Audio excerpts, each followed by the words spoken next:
안녕하세요. 오늘은 한 권의 책에 대해 들려드리고 철학적 메시지를 전하려 합니다. 2008년 일본 서점가의 혜성처럼 나타나 출간 즉시 사회 전체를 충격과 토론의 장으로 몰아넣은 작품이 있습니다. 그해 일본에서 가장 권위 있는 서점 대상 1위를 차지하고 다음 해에는 300만 부라는 경이적인 판매고를 기록하며 하나의 사회 현상이 된 책.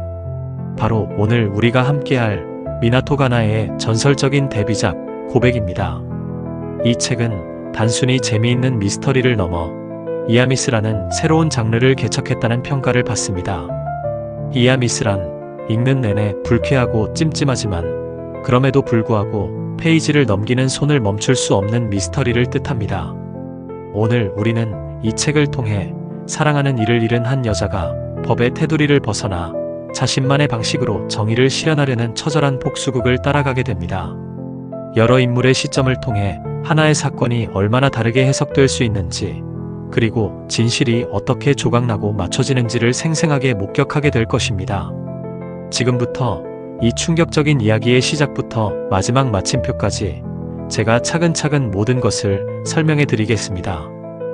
본격적인 이야기에 앞서 이 비극의 무대에 오를 주요 인물들을 먼저 소개해 드리겠습니다. 이들의 관계를 기억해 두시면 이야기를 따라오시는데 큰 도움이 될 겁니다. 먼저 모리구치 유코, 1학년 B반의 담임 교사입니다. 딸의 죽음에 대한 진실을 알고 차갑고 치밀한 복수를 계획하는 이 이야기의 중심 인물입니다. 다음은 모리구치 마나미, 유코의 4살배기 딸로 학교 수영장에서 시신으로 발견되면서 모든 사건의 시발점이 됩니다. 그리고 비극의 중심에 있는 두 소년. 소년 A, 와타나베 슈야는 뛰어난 두뇌를 가졌지만 타인에 대한 공감 능력이 결여된 소년입니다. 어머니에게 인정받고 싶다는 욕망이 뒤틀린 형태로 나타납니다. 소년 B, 시모무라 나오키는 내성적이고 심약한 소년입니다. 소년 어의 그늘에 가려져 있으며 충동적인 행동으로 비극의 직접적인 원인을 제공합니다. 그 외에 나오키의 어머니는 아들을 맹목적으로 사랑하며 현실을 부정하다가 결국 파멸을 맞이하고 기타하라 미즈키는 소년어에게 접근했다가 사건의 진실에 다가가면서 위험에 빠지는 반 친구입니다. 자, 이제 이 인물들이 얽히고 설켜 만들어내는 거대한 비극의 소용돌이 속으로 들어가 보겠습니다. 제1장 성직자. 때는 3월의 어느 종업식 날. 1학년 B반 교실은 봄방학을 앞둔 들뜬 분위기로 소란스럽습니다. 아이들은 서로 장난을 치고 마지막 급식으로 나온 우유를 아무 생각 없이 마시고 있습니다. 바로 그때 담임인 모리구치 유코 선생이 교단에 섭니다. 평소와 달리 어딘가 서늘하고 차분한 그녀의 모습에 교실의 소음이 조금씩 잦아듭니다. 그녀는 자신이 이번 학기를 마지막으로 교사직을 그만둔다고 말합니다. 아이들은 잠시 술렁이지만 곧 그녀의 결혼 때문일 것이라 짐작하며 가볍게 수군거립니다. 하지만 모리구치는 그 예상을 깨고 자신의 4살배기 딸 마나미의 죽음 때문에 그만두는 것이라고 밝힙니다. 얼마 전 학교 수영장에서 익사체로 발견된 마나미. 경찰은 실족에 의한 단순 사고로 사건을 마무리했습니다. 교실에는 무거운 침묵이 흐릅니다. 모리구치는 그 침묵을 가르며 오늘 이 자리에서 마지막 수업을 하겠다고 말합니다. 그 수업의 주제는 생명입니다. 그리고 그녀는 자신의 딸이 사고로 죽은 것이 아니라는 충격적인 말을 꺼냅니다. 바로 이 교실 안에 있는 2명의 학생에게 살해당한 것이라고요. 그녀는 현행법상 만 14세 미만의 청소년은 형사처벌을 받지 않는다는 소년법을 언급하며 법이 그들을 심판하지 못하기에 자신이 직접 그들에게 죄의 무게를 깨닫게 해주겠다고 선언합니다. 모리구치가 설명하는 사건의 진상은 이렇습니다. 첫 번째 학생인 소년 A, 와타나베 슈야는 뛰어난 두뇌를 가졌지만 타인에 대한 공감 능력이 완전히 결여된 아이였습니다. 그는 자신이 개발한 전기 충격 지갑의 성능을 시험해보고 싶어 했습니다. 그 대상으로 마나미를 불러내 전기 충격을 가했고 마나미는 그 자리에서 기절하고 말았습니다. 이것이 1차 범행이었습니다. 두 번째 학생인 소년 B, 시모무라 나오키는 반에서 존재감이 없고 내성적인 아이였습니다. 소년 A는 기절한 마나미를 보고 당황하는 소년 B를 넌 역시 별 볼 일 없는 놈이라며 비웃었습니다. 이에 자존심이 상하고 격분한 소년 B는 자신의 나약함을 증명하기 싫다는 충동적인 마음에 기절한 마나미를 그대로 수영장 물속으로 던져버렸습니다. 이것이 마나미를 직접적인 죽음으로 이끈 2차 범행이었습니다. 아이들은 경악하고 교실은 얼어붙습니다. 그리고 모리구치는 자신의 복수가 이미 시작되었음을 알립니다. 그것은 바로 방금 전 아이들이 마신 급식 우유에 대한 것이었습니다. 그녀는 에이즈 바이러스 보균자였던 옛 연인, 즉 마나미 아버지의 혈액을 두 학생의 우유갑에 몰래 주입했다고 고백합니다. 이 충격적인 고백을 끝으로 모리구치 선생은 조용히 교실을 떠납니다. 1학년 B반의 교실은 공포와 침묵에 휩싸인 채 기나긴 복수의 서막이 오릅니다. 제2장 순교자. 두 번째 장은 범인 중 한 명인 소년 B, 시모무라 나오키의 시점에서 전개됩니다. 단 그의 이야기는 그의 어머니가 쓴 일기 형식으로 전달되어 우리는 어머니의 시선을 통해 아들이 무너져가는 과정을 지켜보게 됩니다. 나오키는 선생님의 고백 이후 학교에 가지 않고 자기 방에 틀어박히는 히키코모리가 됩니다. 그는 에이즈에 감염되었을지도 모른다는 극심한 공포에 시달립니다. 나오키의 어머니는 아들을 끔찍이 아끼는 과보호 성향의 인물입니다. 그녀는 아들이 결코 살인자일 리 없다고 굳게 믿으며 모든 것은 모리구치 선생과 소년 A의 탓이라고 생각합니다. 그러던 어느 날 나오키의 집으로 한 통의 편지가 도착합니다. 익명으로 온 그 편지에는 당신의 아들은 살인자입니다. 진실을 알고 싶다면 연락주세요. 라는 내용과 함께 모리구치 선생의 연락처가 적혀 있었습니다. 이 편지가 바로 나오키 가정을 파멸로 이끄는 결정적인 계기가 됩니다. 어머니는 이 편지를 무시하지만 마음속에는 불안의 씨앗이 심어집니다. 나오키의 상태는 점점 더 악화됩니다. 그는 몸을 병적으로 자주 씻고 작은 상처에도 민감하게 반응하며 자신은 결백하다고 소리치다가도 갑자기 폭력적으로 변합니다. 어머니는 아들의 방에서 나는 악취와 기행 속에서도 아들을 필사적으로 감싸 안으려 하지만 아들은 점점 더 이해할 수 없는 존재가 되어갑니다. 결국 나오키는 정신적으로 한계에 몰려 어머니에게 자신이 마나미를 죽였다고 실토합니다. 하지만 어머니는 이마저도 아들이 정신적인 충격 때문에 헛소리를 하는 것이라며 현실을 부정합니다. 아들의 고백을 믿지 않는 어머니의 모습에 절망한 나오키는 완전히 이성을 잃고 맙니다.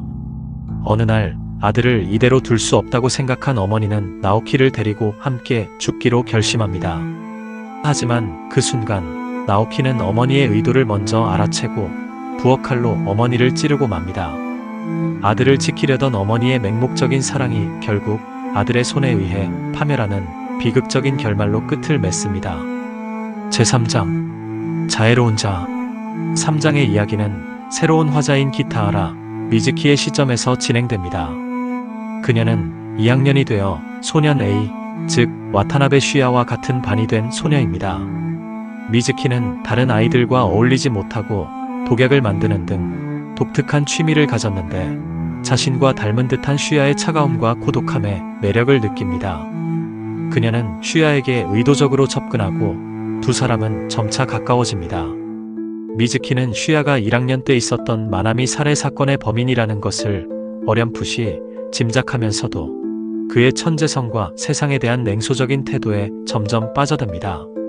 하지만 슈야와 함께 지내면서 미즈키는 그의 내면에 있는 깊은 공허함과 잔인함을 목격하게 됩니다. 슈야는 생명의 가치를 전혀 존중하지 않았고 과거에 동물들을 대상으로 끔찍한 실험을 해왔다는 사실을 태연하게 털어놓습니다. 미즈키는 그가 단순한 천재가 아니라 감정이 완전히 결여된 괴물일지도 모른다고 생각하며 두려움을 느낍니다. 이 장은 슈야라는 인물이 주변 사람들에게 어떻게 비치는지 그리고 그의 위험성이 얼마나 큰지를 객관적으로 보여주는 역할을 합니다. 제4장 구도자. 4장은 다시 과거로 돌아가 이 장에서 비극적인 최후를 맞이한 소년 B, 시모무라 나오키가 남긴 일기와 유서를 통해 그의 내면을 직접 들여다보는 부분입니다. 이 장을 통해 우리는 그가 왜 그렇게 될 수밖에 없었는지 그의 진짜 속마음을 알게 됩니다. 나오키는 사실 모리구치 선생의 우유 고백을 처음부터 믿지 않았습니다. 그는 오히려 자신을 비웃었던 슈야에게 복수하고 싶다는 생각에 사로잡혀 있었습니다. 하지만 히키코모리가 된 이후 어머니의 맹목적인 사랑과 과보호는 그에게 편안함이 아니라 숨막히는 압박감으로 다가왔습니다. 그는 어머니가 자신의 범행 사실을 알면서도 애써 부정하고 있다는 것을 깨닫고 그런 어머니의 모습에 더욱 큰 절망감을 느낍니다. 나오키는 모든 것을 끝내고 싶다는 생각에 이르지만 혼자 죽기에는 너무나 억울했습니다. 자신을 이렇게 만든 세상과 자신을 이해해주지 않는 어머니와 함께 사라져버리기로 결심합니다. 사장은 나오키가 단순히 심약한 소년이 아니라 그 역시 나름의 고통과 분노 속에서 극단적인 선택을 하게 된 복잡한 인물이었음을 보여주며 이야기에 깊이를 더합니다. 제5장 신봉자. 드디어 5장에서 우리는 모든 사건의 핵심 인물인 소년 A 와타나베 슈야의 목소리를 직접 듣게 됩니다. 이 장은 슈야의 독백으로 이루어져 있으며 그의 뒤틀린 사고방식과 최종 범행 계획이 낱낱이 드러납니다. 슈야는 자신을 버리고 떠난 천재 과학자 어머니에게 인정받는 것이 인생의 유일한 목표입니다. 그는 어머니가 볼만한 큰 사건을 일으켜 자신의 존재를 세상에 증명하고 싶어 합니다. 마나미 사건도 나오키를 끌어들인 것도 모두 그 계획의 일부였을 뿐입니다. 그는 자신에게 접근했던 미즈키가 자신을 이해하지 못하고 오히려 방해가 된다고 판단하자 그녀마저 냉혹하게 살해합니다. 그리고 마침내 졸업식 날 강당에 모인 모든 사람을 대상으로 자신이 만든 강력한 폭탄을 터뜨릴 계획을 세웁니다. 그는 자신의 홈페이지에 범행을 예고하는 글과 함께 폭탄의 타이머를 공개합니다. 자신의 어머니가 이 뉴스를 보고 자신을 찾아오게 만드는 것, 그것이 슈야가 꿈꾸는 최상의 시나리오였습니다. 제6장 전도사. 마지막 6장은 다시 모리구치 유코의 시점으로 돌아옵니다. 그녀는 교직을 그만둔 후에도 복수를 멈추지 않고 슈야의 모든 것을 감시하고 있었습니다. 그녀는 슈야의 홈페이지를 통해 그의 최종 범행 계획을 모두 파악합니다. 그리고 졸업식 전날 밤 학교에 몰래 잠입해 슈야가 강당에 설치해둔 폭탄을 찾아냅니다. 그녀는 폭탄을 해체한 뒤 그것을 다른 곳으로 옮겨 놓습니다. 졸업식 당일 슈야는 자신의 계획대로 연단에서 연설을 하던 중 휴대폰으로 폭탄의 스위치를 누릅니다. 하지만 아무 일도 일어나지 않습니다. 당황한 슈야에게 한 통의 전화가 걸려옵니다. 바로 모리구치 유코였습니다. 그녀는 슈야의 폭탄이 방금 성공적으로 터졌다고 말합니다.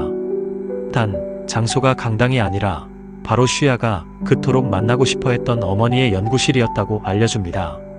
슈야는 자신의 손으로 유일하게 인정받고 싶었던 단 한 사람을 폭사시킨 것입니다.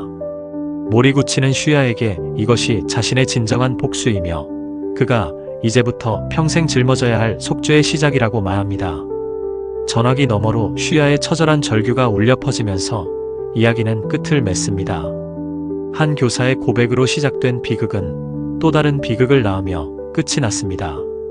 모리구치 유코의 복수는 성공한 것처럼 보입니다. 그녀는 법이 심판하지 못한 소년들에게 그들이 저지른 죄의 무게를 깨닫게 해주었습니다. 하지만 그 과정에서 또 다른 가정이 파괴되었고 그녀 자신 역시 구원받지 못한 복수자로 남았습니다. 이 책은 우리에게 쉬운 답을 주지 않습니다. 대신 날카로운 질문을 던집니다. 진정한 정의는 무엇일까요? 용서와 속죄는 과연 가능한 것일까요? 독일의 철학자 프리드리히 니체는 이렇게 말했습니다. 괴물과 싸우는 사람은 그 싸움 속에서 스스로도 괴물이 되지 않도록 조심해야 한다. 우리가 그 시면을 오랫동안 들여다본다면 그 시면 또한 우리를 들여다볼 것이기 때문이다. 어쩌면 모리구치 선생은 괴물을 잡기 위해 기꺼이 더 깊은 시면으로 들어간 것일지도 모릅니다. 그리고 그 시면은 책을 덮은 우리의 마음속을 계속해서 들여다보고 있을 겁니다. 오늘 함께한 미나토 가나에의 고백. 여러분의 생각을 댓글로 자유롭게 나눠주세요. 구독과 좋아요는 다음 이야기를 준비하는 데 큰 힘이 됩니다. 감사합니다.